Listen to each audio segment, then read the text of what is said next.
নমস্কার, আজকের breaking news পরিবেশন করছে খবর বাংলা দর্শন। সঞ্চালনা করছি কুমার সুবীর।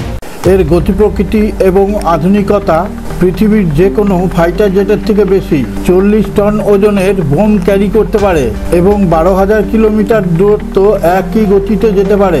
এতে ফাইটার জেটটির কোনো রকম কোনো অসুবিধা হয় না, আর ভারতকে মহাসৈন্যে পরিণত করে দিতে পারবে, যা এখনো পর্যন্ত কেউ চিন্তাই করতে পারেনি। তাহলে দেখা যাক এবারে কে এই মহারাজ। এই 5th জেনারেশন ফাইটারকে বগলে পুড়ে রাখতে পারবে এবং পৃথিবীর রাজা মহারাজা হয়ে বসবে। এই ফাইটার জেটটির কথা চীন, আমেরিকা এইসব বৃহৎ দেশগুলো ভয়ে কাঁপবে।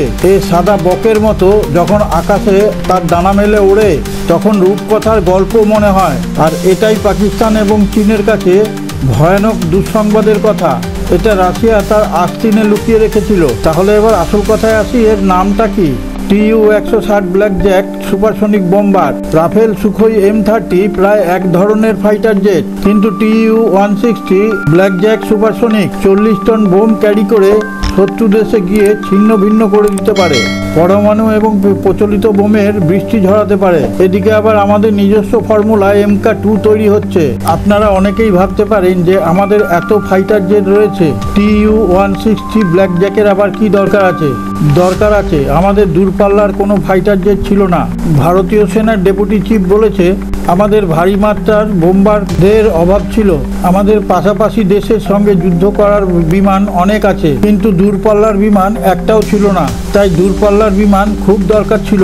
এই বিমানটি 12,000 কিলোমিটার দূরে গিয়ে সেই দেশে ঢুকে একদম তছনছ করে চলে আসতে পারে। ভারতের যদি সামনের প্রজন্মে যুদ্ধে লড়তে হয়, তখন এই বোম্বার বিমান খুব কাজে লাগবে। যার কারণে মোদি বলছে এখন থেকেই তৈরি থাকতে হবে। আমেরিকার কাছে B-52 ও বিউটি স্পিরিট দূরপাল্লার বিমান আছে। রাশিয়ার কাছে আছে TU-160 ব্ল্যাক জ্যাক দূরপাল্লার বিমান। সেটাই আমাদের দিয়েছে। প্রয়োজনে আমরা এখন আমেরিকার সঙ্গে লড়তে পারি। আমাদেরকে কেউ হুমকি দেওয়ার আগে 10 বার ভাবতে হবে। MK2 প্রায় আমাদের তৈরি হয়ে আছে। সে আমাদের ব্রহ্মোস মিসাইলকে নিয়ে ভীষণ জোরে ছুটতে পারে। আর ব্রহ্মোস মিসাইলকে তো আপনারা অপারেশন সিঁদুরে দেখেছেন, তার জুড়ি মেলাভার। সেই কারণে TU-160 ব্ল্যাক জ্যাক সম্বন্ধে কিছু তথ্য দিই। সে যখন একবার পেট্রোল ভরে আকাশে ওড়ে, তখন দূরের কোনো দেশকে তছনছ করে ফিরে আসতে পারে এবং সেই দেশে আতঙ্ক ছড়িয়ে তবেই ফিরে আসে। তার জন্য কোনো ফুয়েল ভরতে হয় না।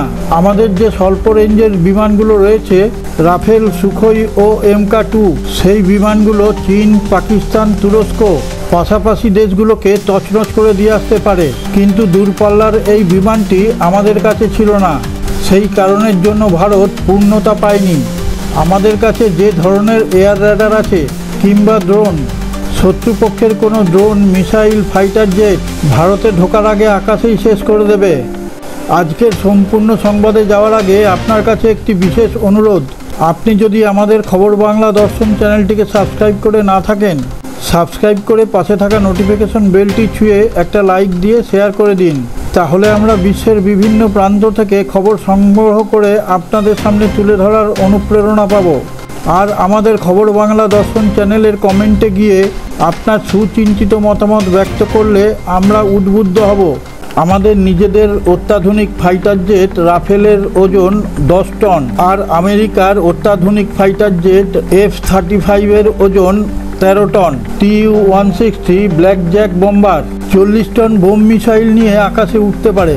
আমাদের এই বোম্বার রাফেল এবং F-35, আমাদের এই বোম্বার ওদের দুজনের ওজনের থেকে অনেক বেশি বোম এবং মিসাইল ক্যারি করতে পারে। এটা কোনো ফাইটার জেটের কাজ নয়। এটা আকাশে ওরা ডিস্টেন্স সিস্টেম ফাইটার। এটা আকাশে উঠতে উঠতে শত্রুপক্ষের কিছু বোঝার আগেই কাজ শেষ করে ফেলে। এটা কোনো পরমাণু স্টেশনকে একটা মুহূর্তের মধ্যে ধ্বংস করে দেবে।